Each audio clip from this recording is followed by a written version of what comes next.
Hey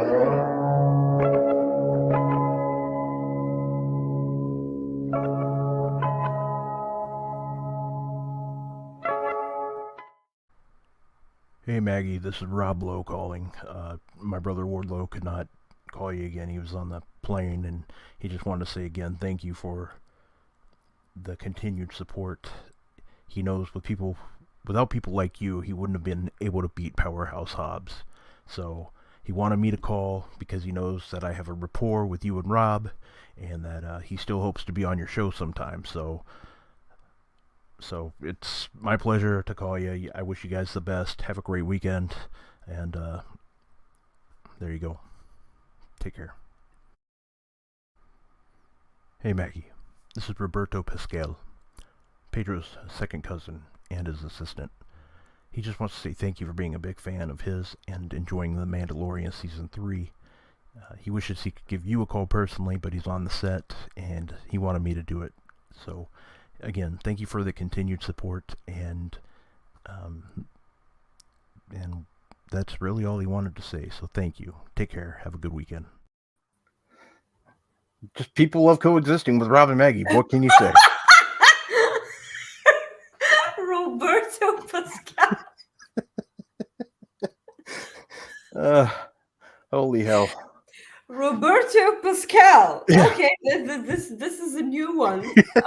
I'm so proud of you, Rob. Yeah, that was for you. Hello, everyone. Welcome to Coexisting. It is April 21st, Friday.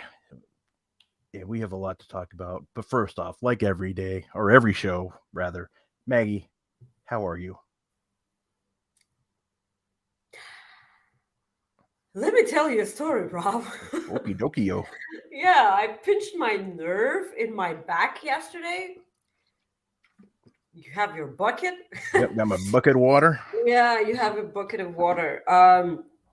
So I pinched a nerve in my back. It's around my right shoulder blade. It hurts a lot. It's not like as awful as it was yesterday. But, today I woke up and I'm like, I'm always really depressed every Friday morning because it's my first day back to work after 2 days off. Yeah. And I'm like, oh, I hate this. This hurts. This is bullshit. I don't want to go. Yeah. But I'm like, okay, fuck this. Like, I'm going to smash this day. I'm going to go home. I'm going to eat a bunch of food. I'm going to do my great show with Rob. It's going to be a really wonderful day. Okay, let's do it. And then I go to work and then, oh my God, there's a fucking rat in my bar. This isn't even, the bad thing. Because there was, right around the time where I was freaking out that there was a rat in my bar, I sent a DM to our group chat with, our bosses and, our coworkers. And I'm like, there's a fucking rat in here in the bar. Will people go to, drink and not see rats all the time? There's a rat in here.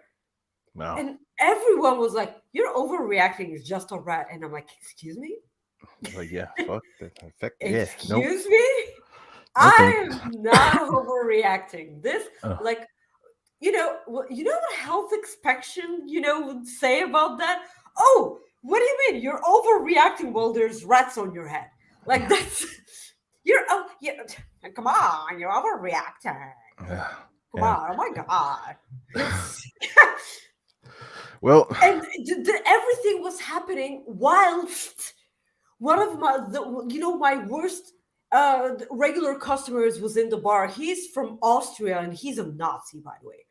And he's an Austrian Nazi. So he should be used to being a rat or rat. Yeah. So yeah, sure. And I was like freaking out, and he was just trash talking about women and minorities, all the time. And I'm like, this cannot be happening.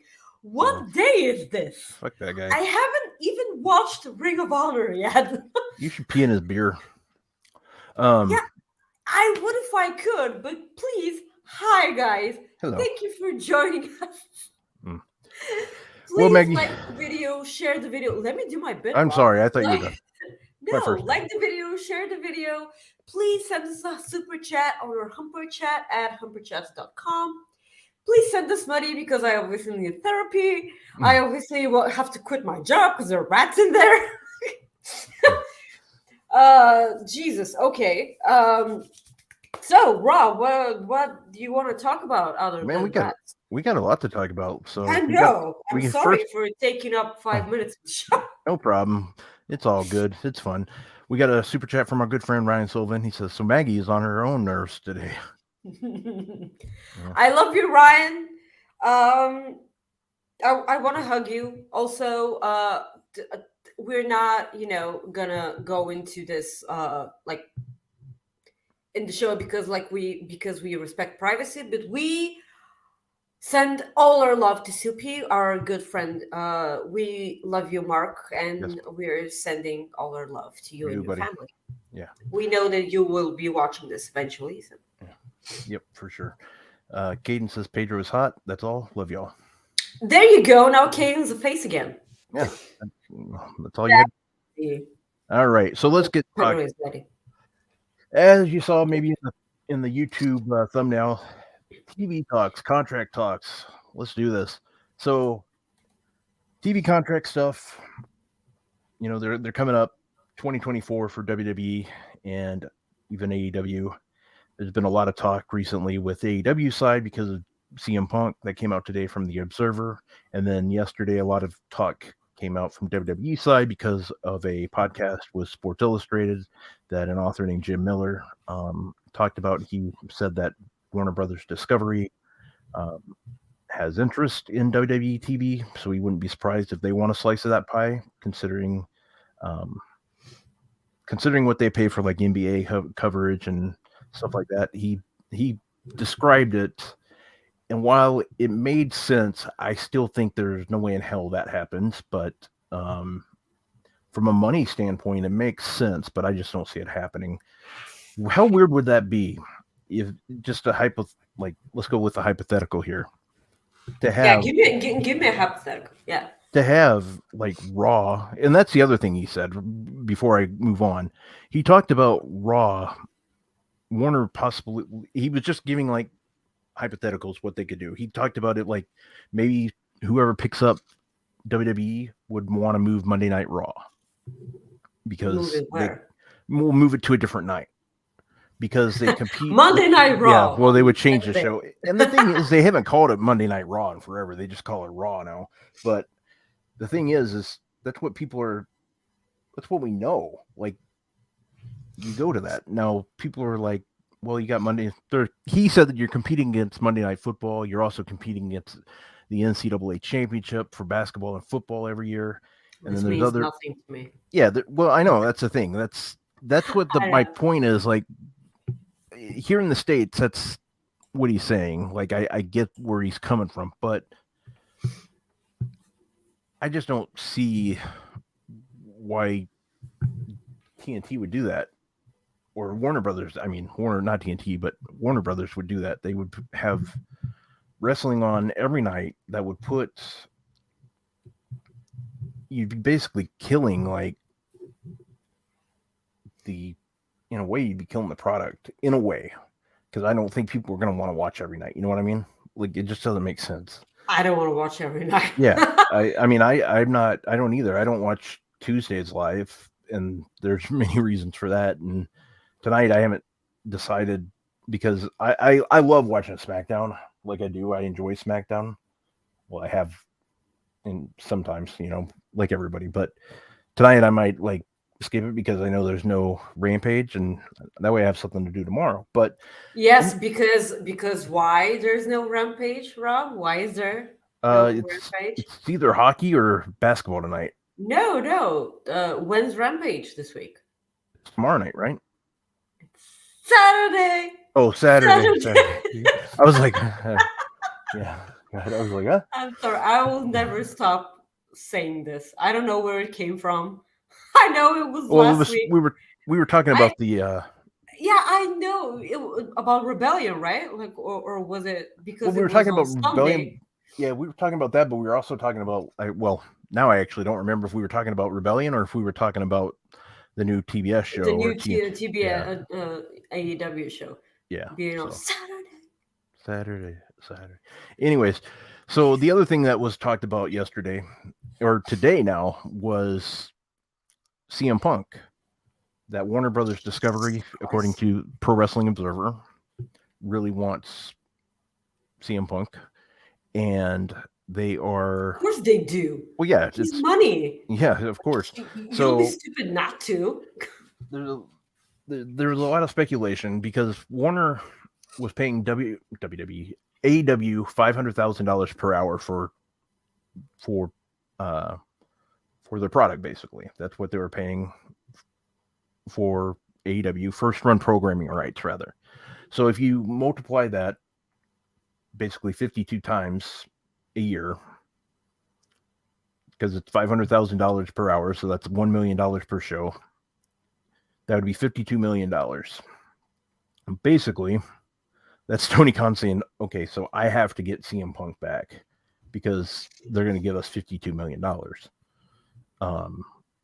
that $52 million, that goes a long way for getting guys like Kenny Omega, the Young Bucks, Adam Page, because those guys, like Adam Page, like Fightful Select reported his contract. He's just negotiating now. He's just in negotiations, or they just started. We already know about the Young Bucks and Kenny Omega are negotiating. So it'll be interesting. That money could go a long ways. So there's some good to it. And it's also like one of those things where my thing is, what the hell happens if, by no means do I want anything like what happened in September to happen again, like with CM Punk. But what happens if he loses it again? It's like, geez, you know. What do you make of this? We've been having this conversation for 11 years now. Yeah, 11. Yeah, it's. I don't think there's anything more we can say at this point, except for one thing that I happen to neglect in my statements so far. Because I kind of feel like I was defending the elite a lot while, piling on CM Punk. But you know what? If the elite want to keep those EVP titles, which God forbid, I have no idea what they mean. Like I know what they mean, but like, what are they? Like, are they, for pride? Are they ego? Like, what are they? Like, I have no idea what they mean. That I don't know anymore. Yeah. Okay. So if you're an EVP, you buckle up and talk with the man. Because, like, if you want to be a professional, be a professional. And if you can be a professional, drop those titles. Because, like, that's at the end of the day, that's. Yeah. And Ryan makes a good point. If those numbers are accurate, kind of like what I was saying, that money covers some raises. And it does. It covers a lot of raises. Yeah. It covers a lot of them. And it covers. It covers, future stars that you want to sign. Mm-hmm. It covers, people you may be interested in that their contracts expire like soon. Yeah. They cover a lot of stuff. And if you're gonna, split that roster, which is a totally weird thing to say, because like that splitting of the roster can go either way, either really, really good or really terrible. Yeah. Yeah. It'll be interesting. So, like, even talking about contract-wise, so kind of sliding into that, it's come out like this past week that Becky Lynch, contract is coming up in 2024. She flat out said that she wasn't going to work on Monday. Yeah. I am showing there. Yeah. So, and then we already know about Drew McIntyre's contract from late last week. So, Fightful Select reported the Becky Lynch one. They signed 4-year contracts in 2020, so they're up in 2024. Yeah. Now, what's interesting is Becky Lynch is with a huge agency. She's with CAA, which is one of the big Hollywood agencies. So, yes. Endeavor is pretty much a talent agency as well. So, it'll be interesting, like, as far as, I mean, that won't stop either team from negotiating by any means. I'm not saying that, but it'll be interesting to see how things go. The thing that concerns me when you look at contracts with WWE now is the Endeavor part, because Endeavor has a history, UFC, of not paying people what they are paying minimum, rather. Like you look at the UFC fighters. Now, what stands out between UFC and WWE is WWE wrestlers are on TV a lot more. They're doing a lot more. Yeah, but like they get paid like for, yearly, the salary. Like UFC are paid for a match. Yeah. Yeah. Yeah. Yep. Per match. I know that. I'm smart. Yeah. So it'll be like, that's the thing. Like, and then plus the TV money will help into that too. It just really depends what route these companies go. I don't see either one of these people leaving. No. Like the reason Drew McIntyre like did what he did was because he was let go. Like he did some indies, he made a name for himself, like a lot of stuff, and then he came back, kind of like Cody Rhodes. Yeah. But he came back to NXT. He did a lot of cool stuff on NXT. Then he debuted on the main roster with, weirdly way, but like, come on. It's but like Becky, here's the thing. Becky doesn't need WWE, but WWE need Becky. Mm-hmm. That's correct. The thing. Yeah. There's nothing more to say. That's it. Because Becky, like, I feel like everything that she wants to do from now on is in her hands. If she wants to go to Hollywood, she will smash it in Hollywood. Like those little, stupid vignettes that they did for WrestleMania Hollywood, she crushed it with Seth. She crushed it. Actually, everyone crushed it in those vignettes. Yeah. They were awesome. All of them. Rhea, oh my God. Rhea Ripley was absolutely, yeah. Yeah. I'll be honest, I didn't pay attention too much to that. I mean, I knew it was Top Gun, but I was looking at the something else. Yeah. So Becky did everything in WWE despite her really awful booking at first. And then, they turned her heel, but like people loved her so much that she could never be one. Yeah.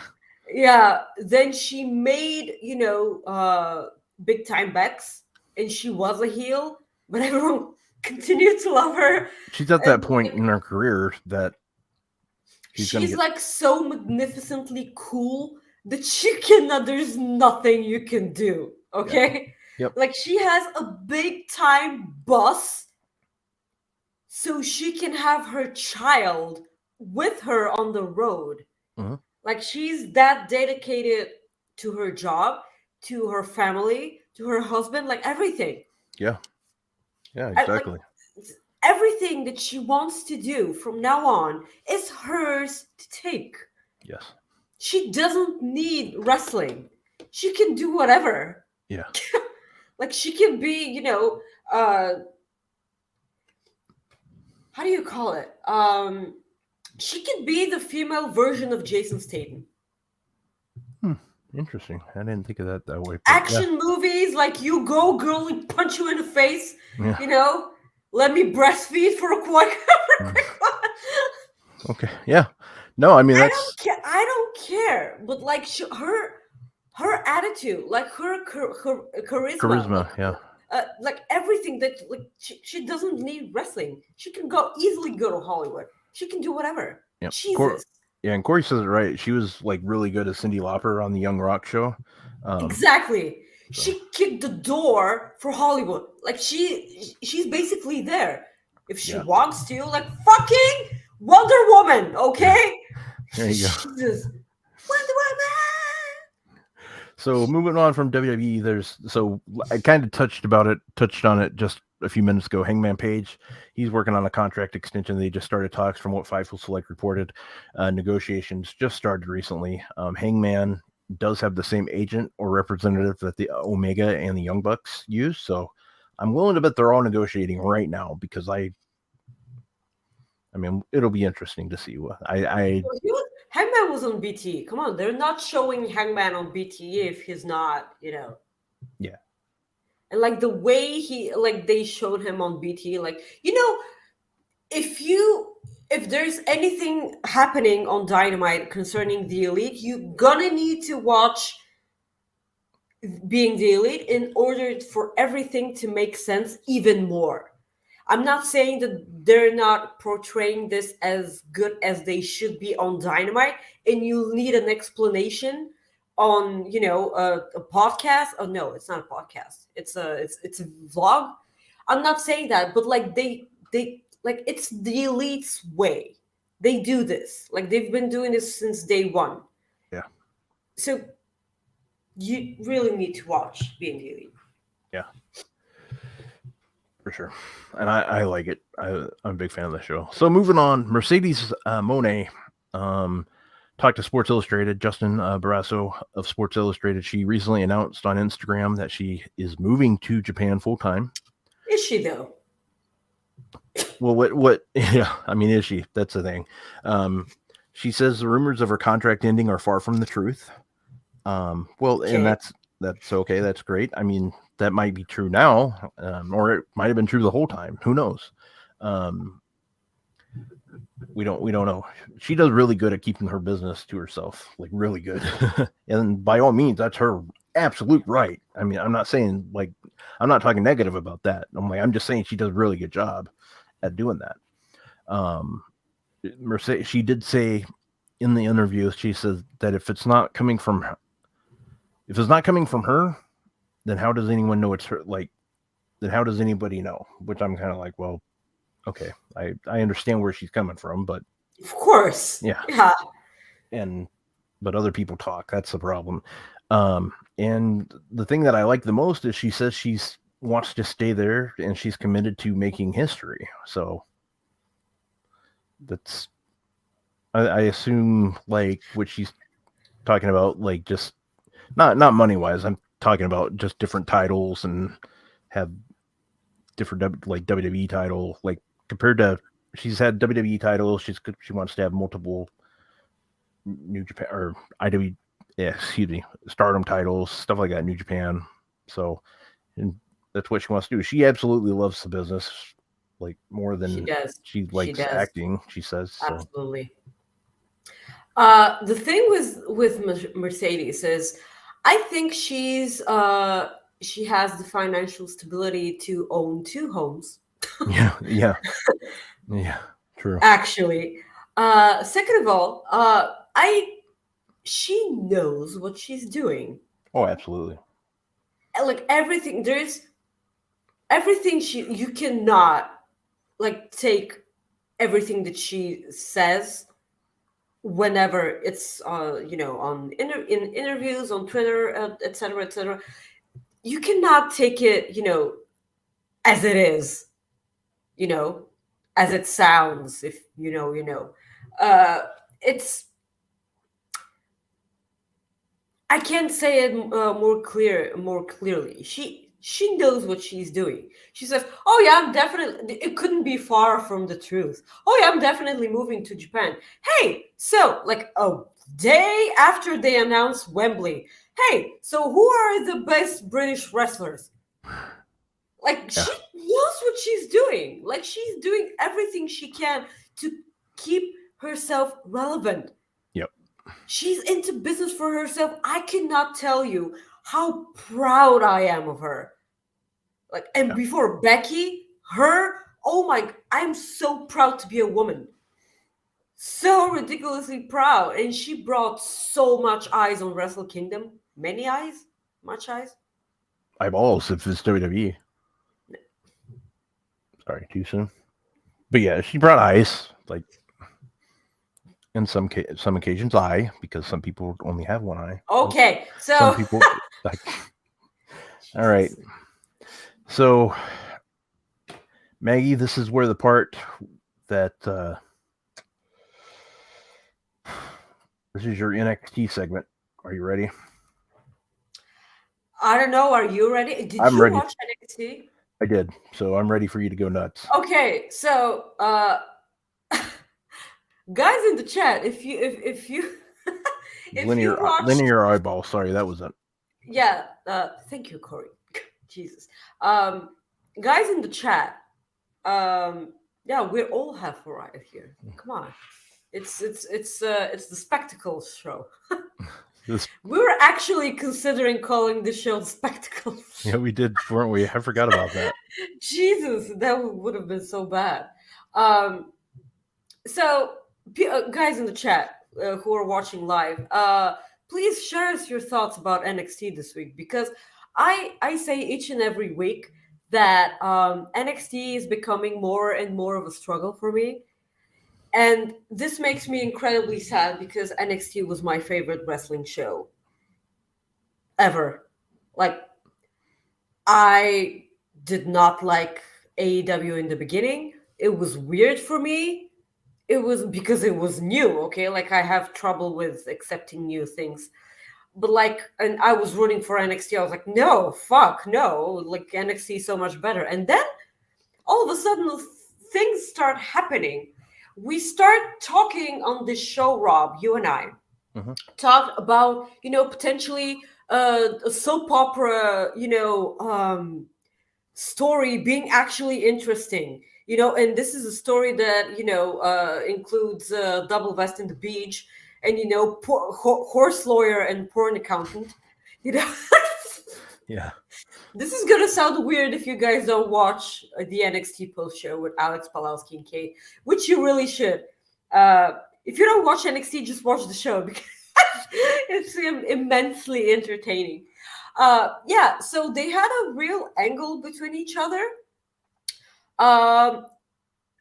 Beach is incredibly in love with this with the porn accountant, and like he's doing everything he can to go on a date with her. Then they go on a date on Valentine's Day, and they just assume that we all assume that they're boyfriend and girlfriend now, right? Yeah. And then on the next a couple of weeks later, Double Vest goes there and said, "Oh yeah, look, where's your girlfriend?" And he's like, "We're fine. We haven't spoken in 2 weeks, but yeah, she's my girlfriend." Like, okay, like, is this a thing? And then the horse lawyer, the horse lawyer, and the double vest dude, they break into the porn accountant's office. Yeah. They find out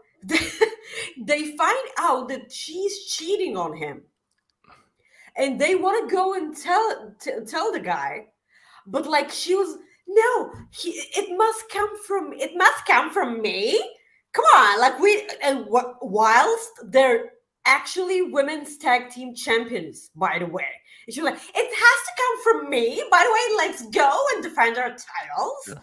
Tiffany Stratton, I like it. It's like Tiffany Stratton's telling the story. This makes it even better. Toodles, Tiffany Epiphany. Okay.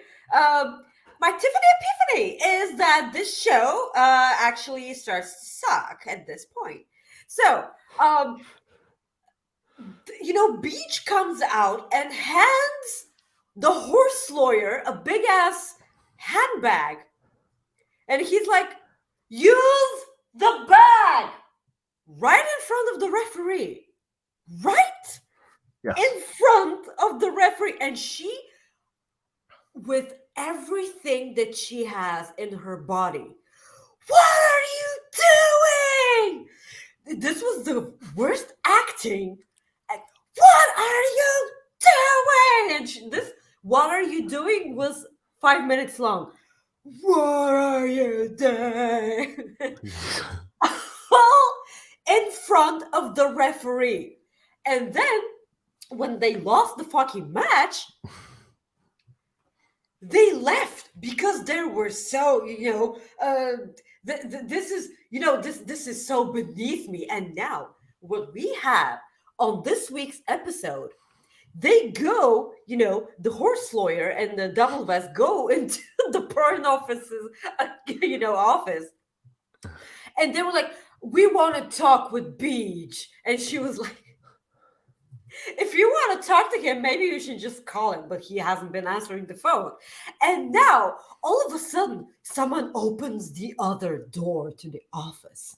It was Do you forbidden know? door. No. Yeah, the forbidden door. And do you know what comes out? The camera starts from the shoes and up and up. And all of a sudden, there's Beach looking like a gay narco drug dealer from the Cali cartel. He literally looks like he's about to bitch slap you with a handful of cocaine. Yeah, and then he was like, no, like I'm slick now, or I'm supposed to be. And then they busted him out. No, like, we're not your friends anymore. What is happening here? I got nothing. That's the thing. Like this incredibly sexy porn accountant said we were not exclusive, and all of a sudden they are exclusive, because she succeeded in turning him, to his friends, and then they go into her bar because the horse lawyer has a bar. She has a bar, and they enter, and he was like checking for dust. Did you? Wow. Did you see it? This was so fucking lame. And I was like, what is happening here? So I was so intrigued in this story. And now, I'm a woman. I'm genetically, attracted to soap operas. I want drama. And now it's shit. I don't care about this anymore. And after that, I thought, oh, this episode of NXT cannot possibly go even bad. Do you know what they showed after that? They showed vignette about a wrestler who is soon coming to NXT. Do you know what that vignette was? I had no idea what I was watching, but I was fucking crying from laughter. I lost 5 pounds from laughing. Okay? So you pretend you're the camera. You're walking on this really nice day. You're walking on the meadow. There are trees and there's the grass. Oh my God, there's a beer keg. A huge beer keg comes into the screen and crashes in slow motion. You're like, what is happening? And then a cassette player. Yeah. A cassette player enters the frame. And I was like, is that a random garage sale with some narcs? Okay, like what? And then a sofa. And I was like, okay, we're back to the big times. And then your grandmother's chair.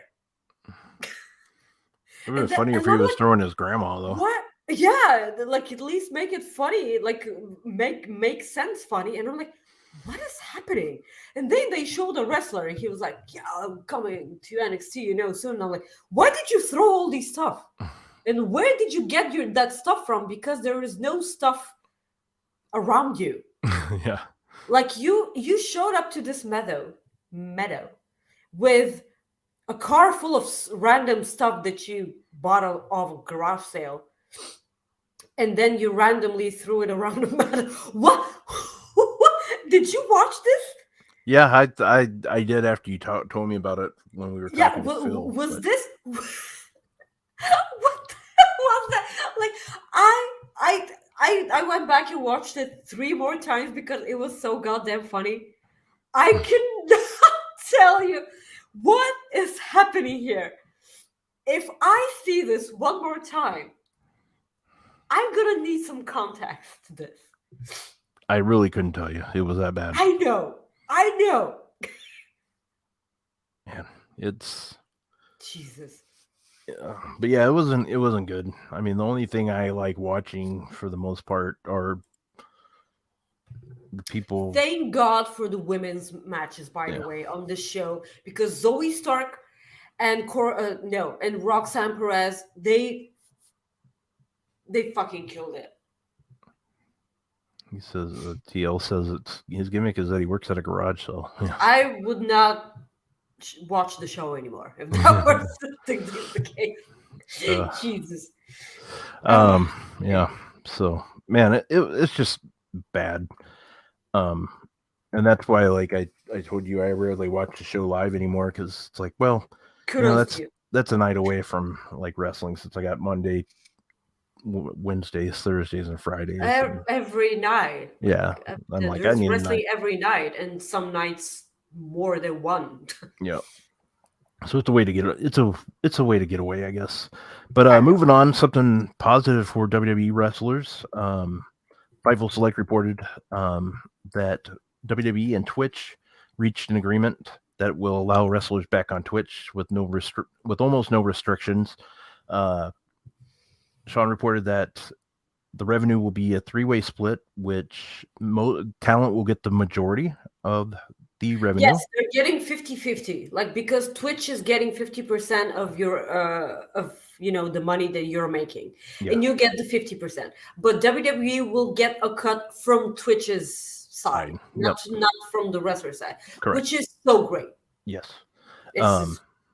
Yeah, and exactly. And the people that Fightful Select reported to said they were very happy about the deal. In April of last year, there was a talent meeting that notified the wrestlers that they did have an opportunity to expand their third-party platforms again. However, it took longer for WWE to work out a deal, but the fact that they got it now is pretty good. The other thing, too, is like some of the things that they can't do, from what Sean reported, was that they basically can't go on with other people from other companies. Yeah. Without permission. So I think he made sure to put that in there because of Adam Cole. Adam Cole has permission with basically, well, not even Adam Cole, but Claudio, and they have permission to do it because they don't talk wrestling. So I haven't watched every up, down with those guys, but from what I understand, they don't talk wrestling. They just play video games, which is perfectly cool. Some more good news for wrestlers. Komander, who had a great night the other night on AEW Dynamite, he did, has signed with AEW. Tony Khan tweeted shortly after his match that they signed him. So another great wrestler that Tony Khan has at his in his hands to give the people some great matches. What do you think of this signing? I feel like all these magnificent wrestlers that Tony Khan has in his back pocket, wrestlers that we don't normally see on TV as much as we want to. These are the wrestlers who are going to benefit from a brand split. And because you and I have been like more than a year on the show and said that they have so much great talent which haven't been on our screens. For whatever reason, like, we're not speculating on the reasons. We don't see Miro as much as we want to. We don't see the fucking House of Black as much as we want to. And there's a Trio of Champions, by the way. They weren't on the show again this week. Are they on Rampage? Let me look. I have the Rampage preview up here. Yeah. No, they're not on Rampage. No. Julia Hart is. Yeah, Julia Hart. That I knew there was somebody, but yeah, Julia Hart's taking. Yeah, Julia Hart is but they're not there. Yeah. It's Miro's not there. I know Andrade's is hurt. Andrade Yeah, has he's his hurt. surgery, so yeah, Okay. surgery. So he's chilling with Charlotte somewhere, so that's cool. So he's doing good. Oh yeah, poor guy. Yeah, poor guy. Yeah, poor guy. And yeah, he like they have some amazing stars that we don't see that much. So I would like to see the commanders of of AEW getting the spotlight as well. Uh, really, really amazing signing. Like he and that match he had Switchblade. Okay, they both uh, they both shined. It wasn't a squash. Uh, so Yeah, everything that it had was to good. happen happened. Yeah. Yeah, exactly. It was real good, and yeah, I enjoyed the match. I know some people had their issues with it, but I know, and I get why. I yep, get why. I don't see the walking of the rope. I don't get it, but it's such a thing of beauty. Like that move as itself, yeah.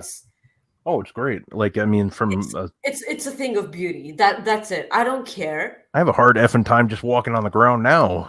Like what they can I do on a trip rope. over my own feet. Like so, the fact that he can do it on a rope is even better. Like But he can walk on licorice, just like Nick Jackson. Jesus, like that's yeah.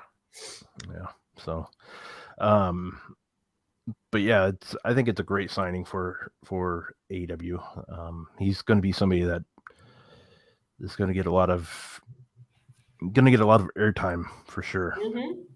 So I think it's pun intended, right? yeah. Well, yeah, I guess so. All right, let's do this. You ready? Cooper effect. Yeah.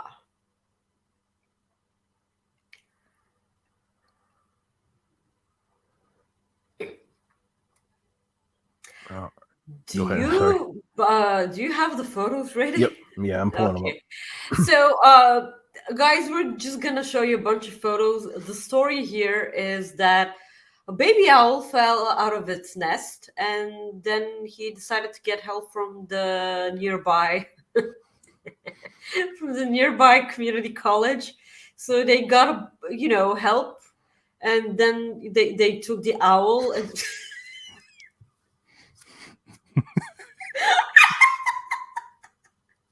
I love that. Like they were studying, and then all of a sudden they thought, like, yeah, that would be creepy as hell, though, if you just kind of look and you see that just like right at you. Yeah. Ugh. There you go. It's yeah. Imagine having lectures and everything, and those eyes. Yeah. Zooms in on it.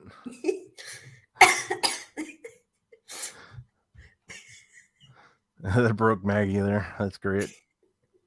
Well, the kitty in the ATM machine doesn't work anymore. Yeah. I mean, it just I passed the point. Yeah. It's not the same. Yeah. I know it's still funny, but like it will never be as funny as that. Like the that first time. week or two. Yeah. I just, and having in mind that I was the one who found the Cooper effect, and I looked at the photo and like I just broke down. So yeah, help came and they took the owl up to its nest. It's safe now, but like the. All props goes to Rob, by the way, because he was the one who found that Cooper effect. He knew that I was gonna love it because surprise, I like owls, and them being so goofy. This just proves it. He showed me, he showed me the Cooper effect right before the show, and it was a bummer because like Rob was the one who should have done this Cooper effect and just surprised me because I lost it before the show. Yeah. I fucking lost it. This is what I don't understand. Scott says, a new clip for Rob to overuse. When have I used a clip or overused a clip? Yeah, David Buster's, damn it. Happy anniversary! Happy Happy anniversary! Okay, that was enough of that. So. Thank you, Scott. Now you're at fault too. Yeah. Woo! Yeah, Ryan Sullivan says, "Do you think the owl asked who are you?" Yeah. Or, so. It was a baby owl. Come on, it can't talk. Yep. Are you?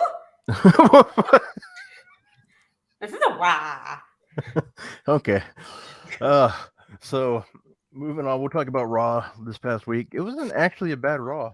It was not a bad Raw at all. Yeah. And as much as a lot of people gave it praise, I just thought that it didn't suck. Yeah, that's what you want. And but like as I've said a million times on the show, that's awfully low bar. But yes, we did have Rollins and The Miz, which I love these sorts of matches that just remind you that Miz is actually a good wrestler. Of course, props to Rollins as well, because like he can do no wrong. Like I'm a big simp for Rollins, everyone knows that. But every now and then I love Dolph Ziggler versus The Miz, those sorts of matches that Miz can wrestle. Yeah. Why does he do that? Well, what's funny, like, or not funny, but AJ Styles said a few years ago, like somebody that gets a bad like I guess bad rub because of just because of like his character and stuff. He goes, The Miz is one of his favorite guys to work with. Like, he just really enjoys working with him. So that tells you something. If AJ Styles likes working with you, that means you're pretty fucking good. I mean, and also AJ Styles. Yeah, we miss AJ Styles. Our great friend Chris sends us a super chat. He says, "Hey guys, didn't think I would make it today, but I got lucky. Hey, congrats on getting lucky. I hope everyone is doing well." But I knew Vikingo sure is crazy, huh? Yeah, Chris is like, I didn't. Yeah. All right. Oh well, we got another. Here you go, Maggie. D-Lo. There's your Peaches song. I'm Peaches. I love you. Whatever. Stuck in my head for the last 2 weeks. Love you both. Okay, bye. No bye. Well, he's probably working. I guess. I assume. Or I don't care. Quit your job. No. Don't quit your job. Don't quit your job. Yeah. Don't quit your job. Please don't quit your job. We love you too. By Usually the way. we don't answer these, but I'm kind of curious what he thinks here. Frantic, stay Maggie. Do you think AEW needs a wrestling court? Wrestling court? Why? Kind of like, well, my thing is, it goes back to the Undertaker days, like where I know. Yeah, No. This is my thing. You just let those days need to be over with. You just need to let locker room leaders do their thing, like kind of. Who do you think is AEW's locker room leader? That was a really hard sentence for me to say. Locker room leader. Locker room leader. Oh, Jesus. Well, from what it sounded like from basically the reporting after the Moxley? Yeah, it was Moxley, Danielson, Jericho, sound like the main ones. And then you have like other people that they lean into, like Arn Anderson. Like, I mean, that's who they lean into for producer wise. Yeah. So, but I mean, that's the thing. Like those days need to go. Yeah, Christopher Daniels, like he's up there because of what he does, like talent wise, getting talent. But I mean, he's somebody in the back. You had Dustin Rhodes, who's definitely one. I mean, he's a veteran, like that people would go to for sure. I mean, there's so many people back there that are good for that. And the thing is wrestling has changed so much. And I mean, look at for the women's wrestlers, you look at it from Britt Baker's one of the locker room leaders. I know a lot of people don't like what's been going on with her and Thunder Rosa, but it's still, she puts that aside, like for like when it comes to the benefit of other wrestlers. You got obviously Saraya, who's a locker room leader. She's been around. Plus there's, I mean, they're doing good, I think. I mean, that's, thing. I think the locker room leader thing needs to just go. But or not, excuse me, the wrestling court's what I meant. Wrestling court, that just needs to go. It doesn't need to be used anymore. It doesn't need to be in wrestling anymore. Like it's no. Yeah. Yeah, Sting. Duh, that's probably the biggest one. One of the biggest ones. Like if he's around, that's Cap locks. Okay. Well, I didn't even think. I mean, obviously, he's somebody that you would go to, but It's as far as like somebody that's there every week, mm-hmm. That's who I would think it'd be. Those guys. Yeah, but like no, Sting is a cheerleader. Come on. Yeah. And Scott, I do agree with Scott there on that. Needs to stop trashing people on the reality show. I get that, but I also sometimes those reality shows are. They are what they. It's a reality show. Yeah, it's not gonna. People are not gonna watch a reality show if you're not. Those are loosely scripted too. By the way, just so you know. I mean, that's those the thing. Scripted. Yeah. Thanks, but but yeah. Moving on. So like for Raw, what I liked the most, obviously, was the Rollins Miz match, and I thought Trish Stratus cut one of the best promos that she's had. Trish Stratus. Oh my god. Yeah, I'm stopping. Yeah. Okay, thanks. But yeah, Trish Stratus's promo was amazing. I thought she did really good when she took a shot at me about her. When she took a shot at me about the teenage dream thing, whatever she said, I forgot the line. Oh, come on, you're not the only one. No, I know. I'm just but I'm just saying. She looked so great, by the way. Oh, yeah. Oh my god, like it's. You know, the little girl in me is like, are you telling me that you can... How old is Trish Stratus? Because she looks 35. I don't care. Like, how can you be that old, this year's old, She's 47. You're a mother. Yeah, she's a mother also. And you look that fucking amazing. You have no right to look that amazing. Oh my god. She yeah, man, Jesus. I can't wait to see what she does. She was always kind of better when she was a heel anyway. I wasn't ready to boo her because it's Trish, nostalgia and everything, but she's the one who can fight nostalgia. She can do it. You can cheer for nostalgia when Lita comes back. Like you can have that. The Trish Stratus promo was was great. I had a huge problem with the Cody and Brock segment. Yeah, that was weird. A huge problem, and not because it was a bad segment. Like, don't get me wrong. After everything that happened at WrestleMania and the Raw after WrestleMania, and then after that, the conflicting promo that Cody had, yeah. I've kind of made my peace that everything will be weird until forever. But this is just bugging me so much. So Brock attacked Cody with a bunch of stairs. Beat him up and everything and whatever. So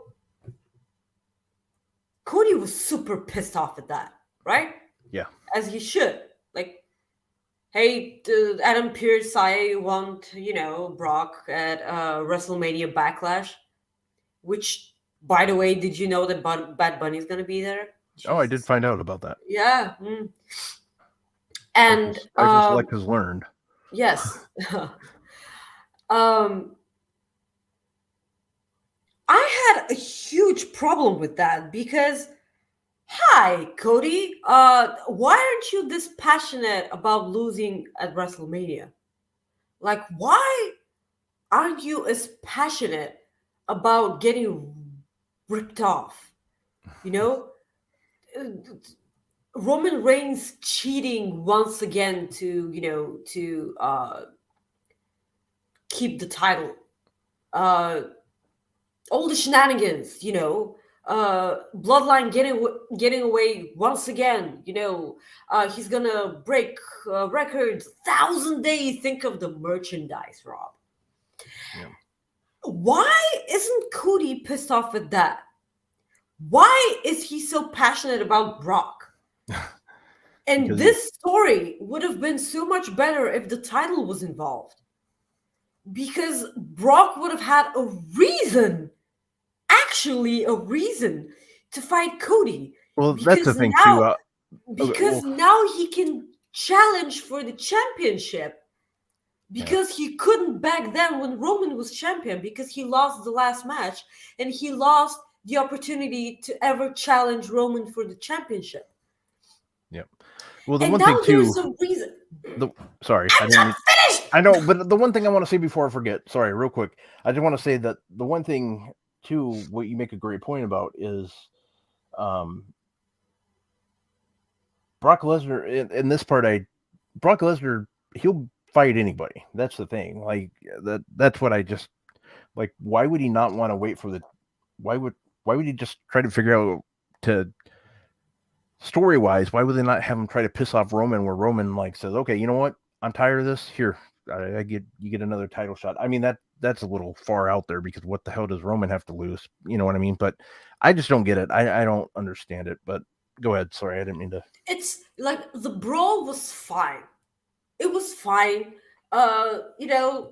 WWE loves these brawls when like all the locker room. Oh no, Michael Cole! It's the locker room and everything. Yeah. Everyone came out and 20 security guards. Wardlow wasn't there. Well, you know what's crazy is one of the security guards was one of the paramedics that at WrestleMania, frontman Jaw, or JH, as I call him Jaw, but I don't know what other people call him. Frontman. There's an independent wrestler named Frontman. Okay. I bet D'Lo's been on a card with him before. But he was one of the paramedics at WrestleMania. Yeah. Okay. Or no, he wasn't a paramedic. He was one of Dominic's jail guards. Okay. And he was one of the security one guards. That was leading him. On his right. Yeah. Yep. He was, okay. Sure. Yeah, I've seen him wrestle numerous so times. Nice guy. I have no problem with the segment. I have a problem with the logic of it. Yeah. You know what? So Brock came out. Hi, I'm your friend Cody. I'm gonna make you look like 5 feet tall, while I'm 17 feet tall.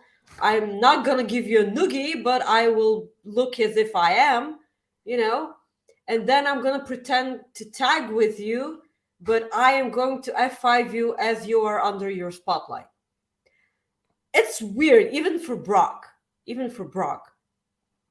For interrupting you, I think is what he meant. Yeah. You'd think that I would be pretty used to men interrupting me, but like I'm not. Well, I didn't mean I know. So yeah, I just have a problem with that. And I still am pissed off that Cody was like, "You were the better man, Roman," and then he forgets about Roman, even though Roman was not the better man. I thought that he was going to be. You were the better competitor. You were the better man, but you weren't the better wrestler. Yeah. I thought that this was what they're going to say, and then they didn't say it, and I'm like, are they forbidden from saying the word wrestler again? Because they have been saying a lot of local medical facilities. Yeah, I was going to say they've been saying that. They said local medical facility again. It's like son of a. So that's son of a bitch. He's back. That's how we knew. Like, how did you know? Like when he said this. Like, are you sure? How would they know?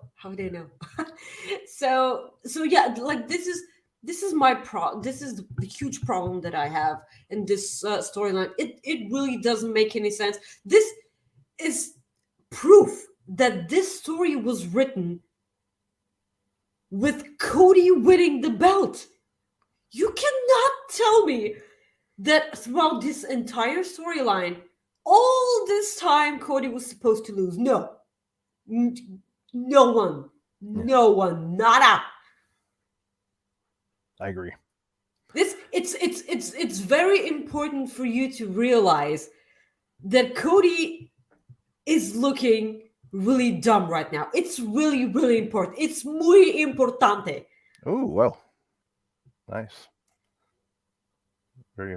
I like that. He went Spanish. Yeah. Well played. I was not expecting you to go there. But yeah, I mean, other than that, the main event: Owens, Zayn, and Riddle over Judgment Day. That I liked the ending. That was, as Sean put it, at the end of the night, gang wars. Because you had LWO, you had LWO, you had the Bloodline, Usos obviously, there, yeah. the Bloodline, and Judgment Day. Yeah, that was crazy. I liked it from once. I loved it. And the faces stood tall. How about that? That rarely happens.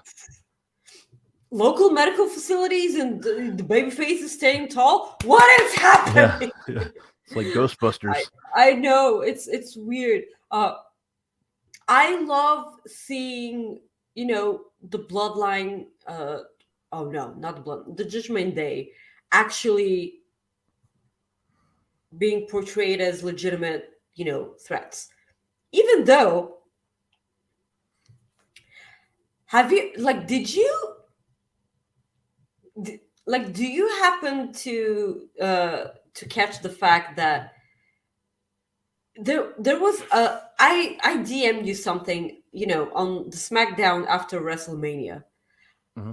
All the people that won on WrestleMania lost their matches on SmackDown after WrestleMania. Yep. Yes. And Finn Balor is here, and Finn Balor lost at WrestleMania, and Edge isn't here. Yep. Yeah, that's like, geez. Hi, Tom. And he had the gash on his head from that nasty cut. Kudos for him being there as a whole. By the way. Wrestling both nights too, or that Monday. Didn't he wrestle Monday? Yeah, he did wrestle that Monday, right? Nah, I can't even remember. It seems like forever. I don't remember anymore. Yeah. Anyways, our good friend Tom Talks Rubbish, who just had his interview drop this week with Sean Ross Sapp on his channel. Very rare to have Sean Ross Sapp to do interviews outside of Fightful, so check that out. It's a really good interview. Apparently you either have to be Chris Van Vliet or Tom Talks Rubbish show. But he says, "What's up, my favorite people?" So thank you, my friend, for the super chat. We appreciate you. Hope you're having a good day. Hope you are. Go support Tom, guys. He's a pretty awesome guy. Yeah, and he has his own show on Fightful, Overbook too now. So, but anyway, SmackDown preview tonight: Braun Strowman and Ricochet taking on the Viking Raiders. That seems like the first time that's happened. Gunther taking on Xavier Woods for the Intercontinental title, defending his title against Mr. Woods. And then you have Raquel Gonzalez and Liv Morgan. Xavier Woods. It's as if he's being punished for having a Twitch. Yeah. Well, yeah, it's like he's being punished for Kofi Kingston being hurt. More like it. Yeah. Raquel Gonzalez and Liv Morgan taking on probably my favorite wrestler and women's wrestler right now, Chelsea Green and Sonya Deville. Actually, Chelsea Green and Sonya Deville work so great with each other. I love it. I do. I just love that character. I do. They complement each other really, really, really great. So yeah, the GCW. I know. Steven Jensen and Caden are going. Yep, Steven Jensen and Caden are going to be there, so that's cool. Please, guys, have the best time there. I hate you for going to wrestling so much. Yeah. Please have a wonderful time. Yeah, they suck. Don't forget, I hate you. Yeah. AEW Dynamite, weird AEW Dynamite this week. It was really weird. It was really, really weird. It started off with a promo, which was not good. The pillar promo. It's, hey, here's why you suck. You were here from the beginning. You were apart from the California clique. And what is happening? Why are we having this every week? Yeah. We had this already. Yeah, I don't get it. Like, so the things that stood out in this promo was Darby Allin saying, Sammy, of all the pillars, I've known you the longest, and oddly enough, I like you the most. It's like, okay, well, why is it okay? Weird compliment time, but whatever. And then another time was, like you said, Darby Allin saying to Jack Perry, like, you were handpicked because you're part of the California clique. And then Jack Perry responded with, you're only here because you didn't make it as a skateboarder. That was actually kind of entertaining. I was like, okay, that one's decent, because that was what Darby wanted to do. But I mean, still, it's like not that good.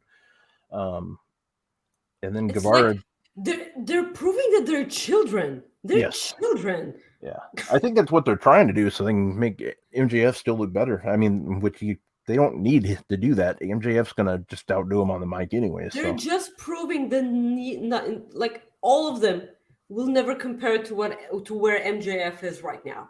They're just proving his own point. Yeah. And then the other thing that stood out was Guevara telling Allen, you win the TNT title, I win the TNT title. You jump off something high, I jump off something higher. Now it's your turn to sit back and watch me become the AEW World Champion. I actually Does this mean that we get to watch Ethan Page shove Sammy Guevara off a bunch of stairs?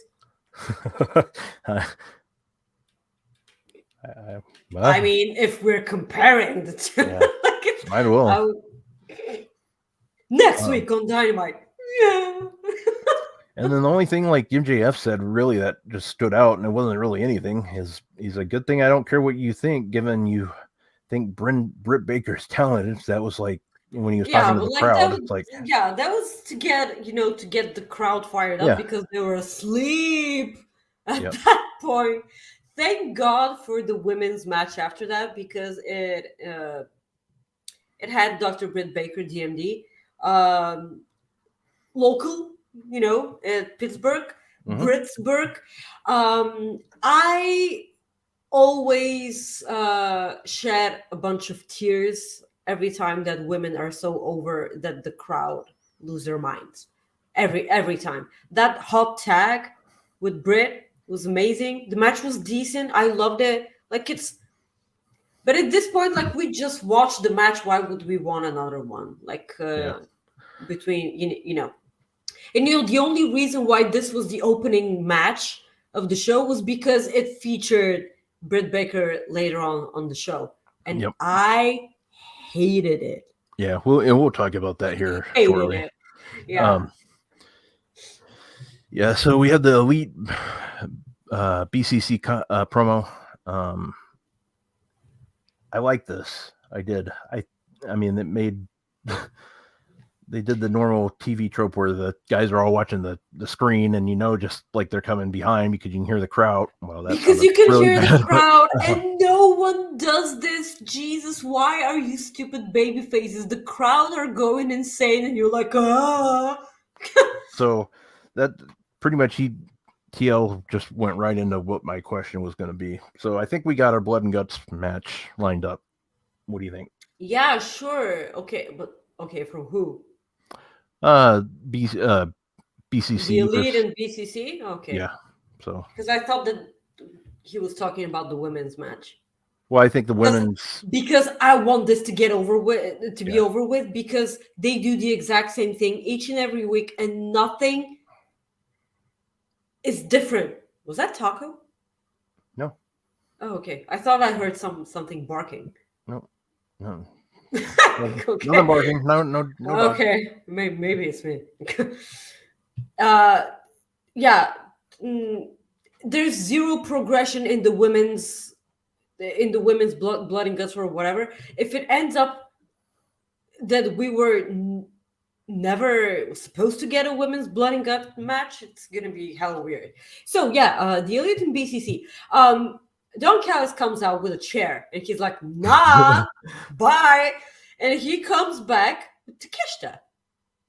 Yeah, the crowd loved that idea, and I did too.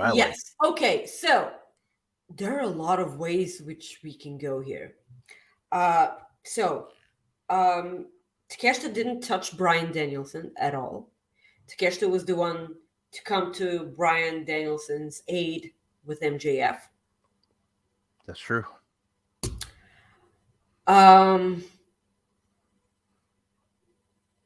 I know it's not gonna happen, but hear me out. I know it's not gonna happen, but it's so dramatic that it's just the Elite get Takeshita, and they end up injuring Wheeler Yuta, and BCC get Kota Ibushi. Wow, look at the maniacal laugh there. That was perfect. Yes. Imagine that. Wow, I'm more impressed by the maniacal laugh there. That was even better. I know. I know it's not gonna happen. The Elite, both the Young Bucks and Kenny Omega were befuddled by Don Callis's pick there, but I just think that Don Callis has been working with BCC for a while now. But because of that cut, how could he? But it wasn't scripted. I know it wasn't supposed to happen. I know that the cut wasn't, So this is one thing that I want to say. This is fantasy booking 101 for me. Okay, so let's say Takeshita. Okay, so we think Don Callis is working with BCC. Yeah. So what if because those blood and guts matches can be 5-on-5. So what if this happens? Just what if Don Callis, Takeshita turn and they are part of BCC, and then you get Kota and Adam Page part of Elite. So, what? Say that again. I lost you for a while. So okay, so let's say Takeshita does turn on the Elite, so and they join BCC. So that gives BCC 5 guys, right? Okay. Yeah, Danielson, Moxley, Yuta, Claudio, and Takeshita. That gives them 5 plus Callis. So then you give them. So the Elite needs to find 2 more guys. Okay. Adam Page. And Ibushi. Okay. There you go. This is the most common answer. Okay. This is this is actually the one that makes the most sense. Take that, D. Felice. No, I'm kidding. Kidding. But if it's not Ibushi, isn't he injured? Yeah. Well, isn't he injured? This is a question I'm not telling. I'm just legitimately, wondering. So if it's not Ibushi, who is it? Because seriously, if you need to watch the Elite storyline unravel, watch BTE, please. Because on BTE, Kenny Omega is incredibly anti-Hangman. Yeah. Incredibly anti-Hangman. He's like, why are we talking about this guy? He doesn't even say his name, this guy. Yeah. So it's at one point, we're supposed to get an incredibly emotional, with Kenny and Ibushi, but like in a different way. Yeah. Like an emotional get-together, like reunion. Because I have complete faith in them, I cannot wait to see how this happens. But if it's not Kota Ibushi, who is it? Who is it? Ooh, I don't know. I mean, where would you go with CM Punk? Oh my God, no. No. There's Vince McMahon's music being used right there. Yeah. Who is it? I don't know. If it's not Kota Ibushi. Anybody in chat have an idea who it would be? But yeah, so moving on, we had the Wardlow one, huh? Yeah, Wardlow. So your guy Wardlow which I'm happy he won because because you're such a big fan of his. I'm glad that he won. I'm glad that he's with Arn Anderson. Yeah, I like that. Because I'm incredibly biased for this match. I saw that a lot of people didn't like it because of all the shenanigans and the overbooking, but I actually thought it was fine. Because it was silly, and I will always pop when Arn Anderson goes into the ring. He actually delivered the DDT, and I was like, "Oh my god, not a spine buster!" Okay, Yeah. it was it was awesome looking DDT, by the way. He must be taking lessons from Sean. Oh, Oh, that'll go over well. Yeah, that will go over well. Sorry. Yeah. So I'm obviously kidding. So it was, come on, like it's we talked about Shibata actually makes sense. In terms of I would like to watch the world burn. Jay White. Probably. Yeah, I don't know. That No, one I it's don't. not. No, Okay. it's not. It's not gonna be. I'm not. Yeah. So, as like, Sorry, go ahead. Usually, it's the yeah, opposite where you're interrupting me, but today I'm I like. know. "Bleh." I know. Say what you're gonna. What you're Well, I gonna was just say. gonna say, well, maybe if and this is where it's like, never mind, it's Chris Jericho. And I'm like, that feud's not gonna end until 6 months from now. So, Adam Cole, right? yeah, that's what I was gonna say. Well, maybe if they get that done with, and then I realized after I thought about it, I'm like, well, that's not They gonna happen. they haven't talked about each other at all. Yeah. Like ever since he's been back, you gotta wonder. Yeah. Perhaps he's more busy with the reality show. I don't know. It's fine. Yeah. So yeah, have in mind that they cut the intro for BTE a lot. Like they had a lot of faces on the intro for BTE, and then they just cut it for weeks now. Yeah, I didn't really. I mean, I've watched it, but I haven't paid attention to that. Yeah, they cut it. It's really dramatic. Yeah. So yes, I enjoy the shenanigans because wrestling is best when it's silly, when it's the right kind of silly. Also, I didn't like the way Wardlow lost his title anyway. My problem with this is, what do you do with Hobbs now? That's the problem I have. Yeah, I don't get it. Like, is he gonna be so pissed off now that, like, is he pissed off at QT, like, because he lost, or like, well, what's gonna go here? Like, what's gonna happen?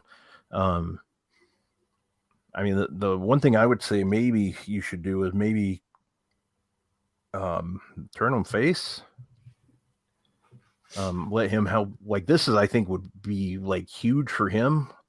Is let him and Ricky Starks get somewhat friendlier again, back together. That could go a long ways with what's going on with this new Bullet Club Gold crap. I just don't like the name. That's my problem. I know. We said it last week. We're gonna let it play out because, like, we have faith in the people involved. But that's one. That's just me thinking outside the box there. I guess I could see that. Well, time will tell. I just hope he doesn't get lost, in the shuffle. And if there is a brand split coming, Hobbs. Yeah, true. That's a good point too. Forgetting about that. Moving on to, well, we kind of already talked about Jay White and Komander. Good match. Jay White got the win. Yes. But I don't really know what else there is to touch base on that. I mean, it was just, we talked about that. Yeah. Jericho and Cole promo. This is what. Okay. No, this was not for me, Rob. Yeah. At all. A lot of people loved it. A lot of people hated it. This is incredibly bipolar. I don't know if I didn't like it because it didn't work for me, or because the acting was so bad. I like Soraya's, the candlestick swings were atrocious. Yeah. Britt Baker's selling was as you were supposed to sell a slight touch of a candlestick, I guess. Man, she got hit hard though in the face. I don't know if you saw the black eye she has. Yeah, and in her face, yeah, okay, and that's it. Like, she's incredibly hardcore for taking that. By the way, I love Britt, but the segment was really weird. And Adam Cole was like, "I'm sorry," and he was right. He's right there. Yeah. And by the way, I don't know if you can see, but like he wasn't pulling on the. Yeah, I know. He was just standing. He wasn't, because if you're a normal person who's supposed to be reaching for the, for the other one who's like supposed to not get hurt, you will be, pulling. He was leaning on the rope. Yeah, somebody missed their mark, or they didn't know where they should have landed or something, because that's the only thing that makes sense. I mean, because like if he would have done that, it would have showed that he could have like made it, but he was probably not supposed to be around or able to get to her, because that's the point of what they were trying to do. But I didn't like it, and I didn't like how they had all three there, Ruby, Saraya, and Tony there, like it's like they had this plan, which I thought that was just weird the way it worked. It's okay. I had no problem with that, because I think this is just Chris Jericho's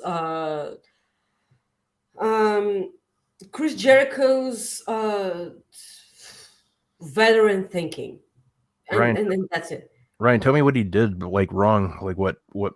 I'm just curious. What did Garcia do wrong? This is interesting. The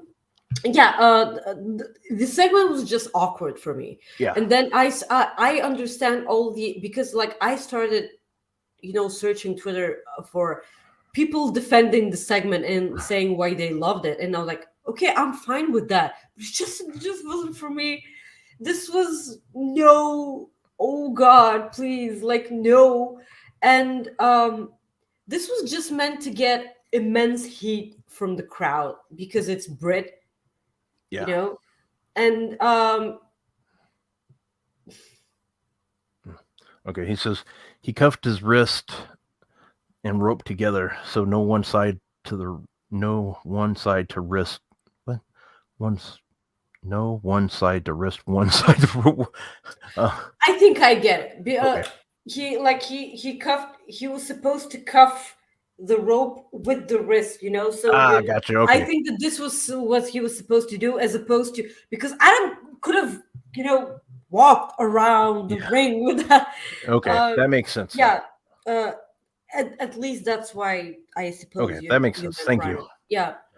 But it's how many times? Okay, I was gonna ask how many times did Daniel Garcia use handcuffs, but Drew Nicholas isn't here, so we're not gonna talk about this subject. If you whisper it just right and the wind is correct, it goes the right direction. He just heard you, so there you go. Drew would pop up and say, "Did someone say Daniel Garcia in handcuffs?" Yeah. We love you, Drew. By the way, hi. We had the Acclaimed and Billy Gunn taking on JAS. Billy Gunn and the Acclaimed got the win. Nothing really stood out here. Pillars tournament match. Sammy Guevara defeating Jungle Boy Jack Perry. Did not like this. The good thing it was that MJF's mockingly shouting into the camera, "It's not gonna be a fatal 4-way. No fatal 4-way." Yeah, it's totally gonna be a fatal 4-way. Yeah, I think so too. I didn't like the way it's either that or it's just Darby and MJF. Like we've seen that before. But yeah, I mean, but they stole the show at Full Gear. Oh, so wait, we've seen everything before. No, we haven't seen Sammy, right? Or but I don't. That before. I don't know. We've had Jungle Boy, we've had Darby. I don't know if we've seen. I just my thing is I don't know if that's going to sell pay-per-views. Darby and MJF could. The four-way match could. I don't think MJF. Granted, most people that are going to order that pay-per-view are going to order it regardless. So you know what I mean. I don't think that's. I know. Yeah. AEW Rampage preview for tomorrow night. So tomorrow night, Rampage is new, new episode of Rampage tomorrow night. So not tonight. Make sure you it's on when? Saturday night. Saturday. Okay. Christopher Daniels taking on John Moxley. The last time these two faced one-on-one was not even on U.S. soil, Canadian soil. It was on the ocean on a boat on Chris Jericho's cruise. So, yep, give me this. Give it to me. So, it's only 2 times they've ever this one and that match on a cruise ship. Only time those two have faced each other. We have Vikingo versus Drillistico for the AAA Mega Championship. This is gonna slap a lot. Yeah. We have Kara Hogan versus Julia Hart. This is a wonderful opportunity for Julia Hart.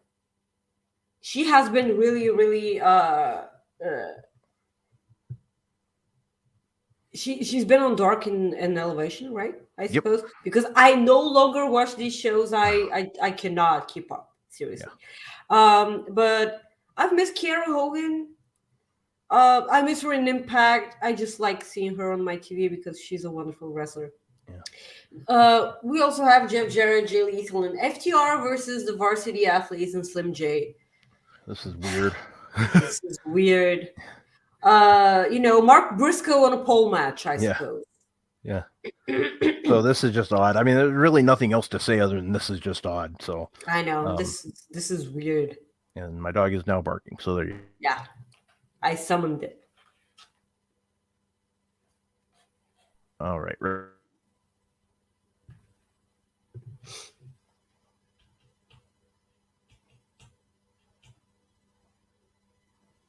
Can you hear me? Because I can. Yeah, I can hear you. But I cannot hear you.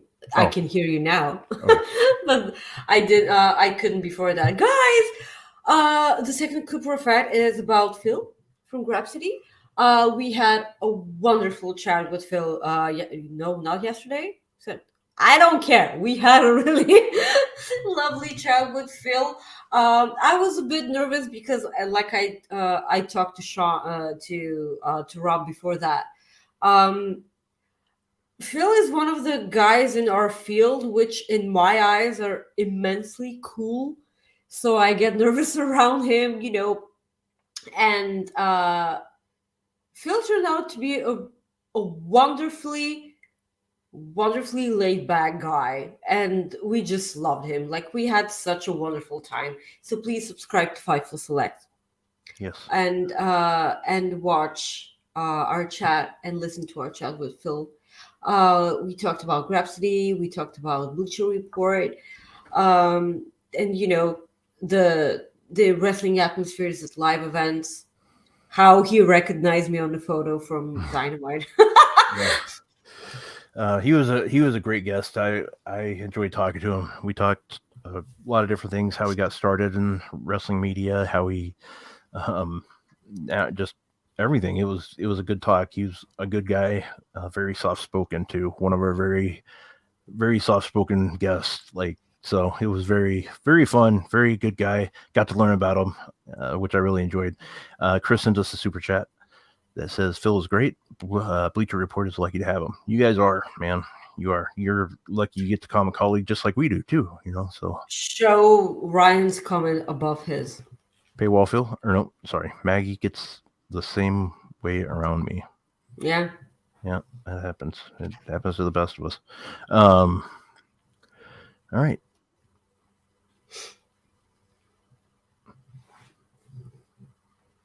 Maggie, this is a rare occasion.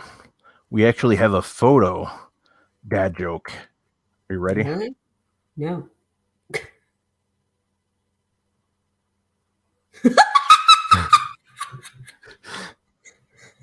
So, man in boxers leads police on brief chase. Nice. All right. Maggie, why did the biology teacher break up with the physics teacher? Because there was no chemistry. Damn it. Yep, you got it. I guess. Yeah, that was a good one. My grandfather was terrible, but then I had my first child, and he became a great grandfather. Yeah, that's not that good. While I make most puns, while most puns make me feel numb, math puns make me feel number. Damn it! If I could Damn it, Rob! Yeah, if I could read, that would have been perfect. Son of a bitch. All right. I find elevator jokes to be the most uplifting, but sometimes they also bring me down. Sure. And of course, I got to save the naughty one for last. Of course. What's the German word for bra? Stop it for flopping.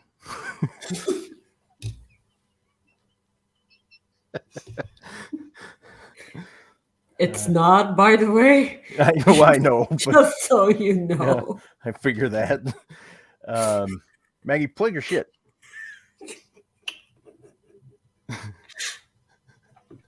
Guys, you can follow me on Twitter at Maggie_IK and on Instagram at Maggie.IK if you adore Pedro Pascal as much as I do. Follow me on Instagram for Pedro Pascal all the time. Yeah. You can follow me at Rob Wilkins on Twitter. Otherwise, I am on Instagram at Fightful Rob. And then every Friday, me and this lovely lady here are right here on Fightful for Coexisting with Rob and Maggie. And then over on Fightful Select at 5 o'clock, 29 minutes from now, you get Coexisting After Dark with Rob and Maggie. And our guest, like we talked about earlier, is Phil Lindsay from Bleacher Report and also Fightful's Grapsody. So Fightful Selects Ask Grapsody. Yeah, and there you go. So other than that, guys, I want to say thank you very much. We appreciate you. We love you. We will see you next week. I think that's it. Yes. Yeah. Yes. All right. Well, we'll see you guys later. I already hit the button once, so I'm not going to do it again. So peace.